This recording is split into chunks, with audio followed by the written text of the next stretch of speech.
The story begins with a man writhing in agony from a sharp pain in his chest. Unable to afford a doctor, he endures the pain, coughing up blood on his old, tattered futon. The physical pain is intense, but the mental anguish is far worse. He had tried to live an honest life with a job, marriage, a child, and a house. But everything fell apart. Buried in debt, working multiple part-time jobs, and unable to see his daughter, he was unfairly accused of cheating and stealing. He lost his job and was constantly harassed by debt collectors. He felt overwhelmed and wondered where it all went wrong. Suddenly, a man in a fancy striped coat appeared by his bedside, carrying a bag. This mysterious visitor even seemed to see the man's beloved pet, who had passed away long ago. The visitor explained that he wasn't there to lead him to the afterlife, but to offer him a fresh start. Using magic, he revealed a live conversation between the man's ex-wife and her lover. It turned out his ex-wife had dumped all her problems onto him, and even worse, his daughter wasn't biologically his. He was only responsible for her on paper, yet he had to pay child support. As the man listened, anger consumed him. He had noticed some warning signs before, but had brushed them off, thinking he was just overthinking things. His difficult life had brought him to this miserable point. The guide offered him a choice of different worlds for his next life, taking into account his unhappy past. Thinking it over, the man learned that his boss had framed him for a crime. Fueled by rage, he expressed his desire for revenge, but the guide could only offer a happier afterlife.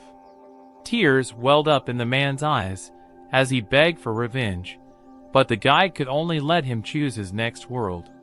Feeling overwhelmed, the man reluctantly picked a world filled with machines and space battleships, where people lived 7 times longer. Despite the promise of a longer and happier life, revenge was all he truly desired. In this new world where the nobles held power despite advanced technology, he decided to live as a villain. Deceived and mocked in his previous life, he embraced a life of evil, rejecting the idea of living honestly, as it seemed futile in a world where old-fashioned feudalism had returned. His new life revolved around power, domination, and the pursuit of his wicked desires. As he lost consciousness, the guide's true intentions became clear. He enjoyed seeing the man suffer and admitted he caused the man's unhappiness just for fun. He liked watching others in pain and laughed as he confessed to messing with the man's ex-wife and her lover to make the man's life terrible. Content with his cruel actions, the guide decided to end the situation. He controlled the lover into breaking up with the woman, pointing out all her mistakes, and refusing to take responsibility for a child who wasn't his. She cried and begged not to be left alone, but he didn't care about being with a cheater. The guide found the whole thing amusing as she was left alone. She started thinking about her late husband, and the guide found it amusing because she was the one responsible for his death. He speculated on her future, knowing she would still lead a miserable life. His goal was to watch the man, who had died, suffer even in his next life's final moments. Just then, a small light entered the room, transforming into a dog.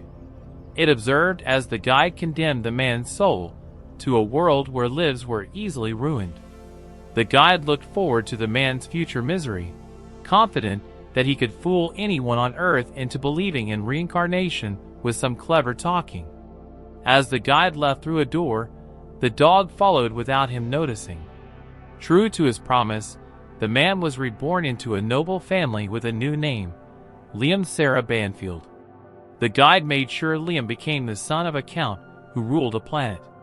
Embracing his desire to be an evil lord, Liam wondered if a life of indulgence awaited him.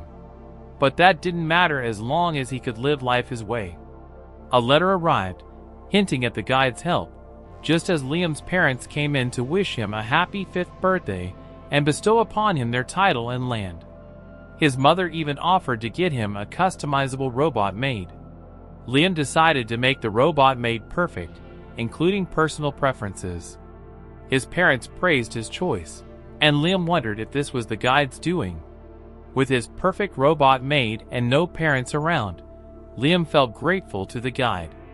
His parents told him they were moving to a big mansion in the city and asked him to sign some papers for their pension. Excited about the future, Liam signed happily. Long ago, the world was controlled by artificial intelligence until humans rebelled and set up their own government, encouraging self-reliance over AI dependence. On his way to the capital, Liam discovered his parents weren't good parents. They dumped all their problems on him while they enjoyed life in the capital. Unaware he was being used, Liam felt proud of being the boss in his area, even though his power was limited. One day, his butler Brian told him about a robot maid named Amagi, who was coming to help. Liam found it amusing that Amagi only needed a couple of hours of maintenance each week and could be easily customized.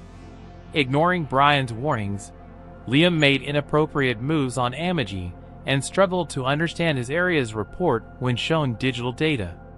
Realizing he needed to improve, an advisor AI suggested using an education capsule to gain knowledge and strength, which would take 6 months.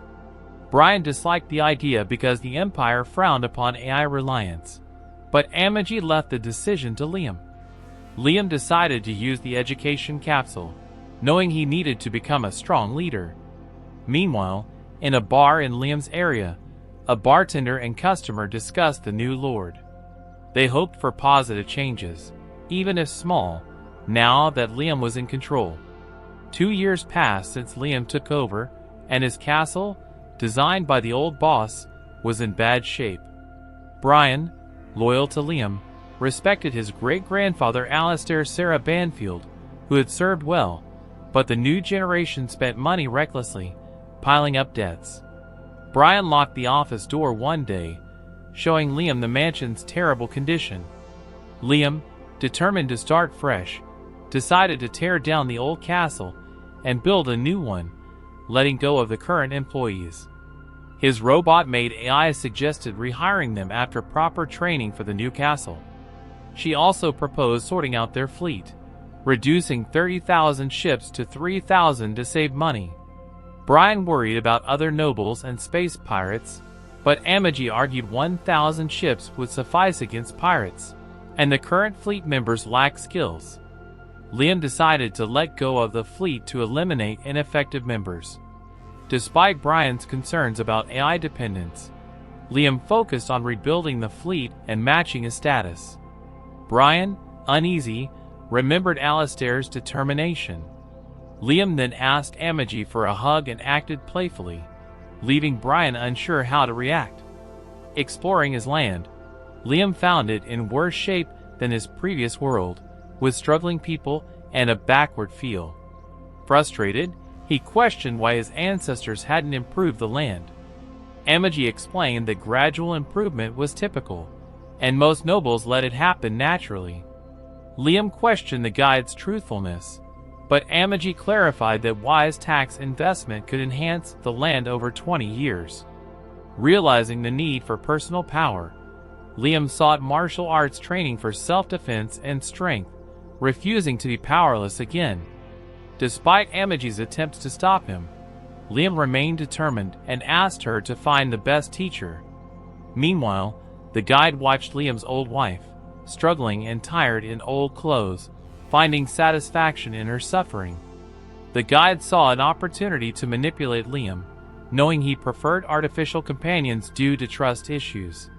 Desiring power, the guide sent Yasushi, a highly skilled individual, to assist Liam, hoping he would accept Yasushi's help. The guide planned to meet Liam again in a different form later on.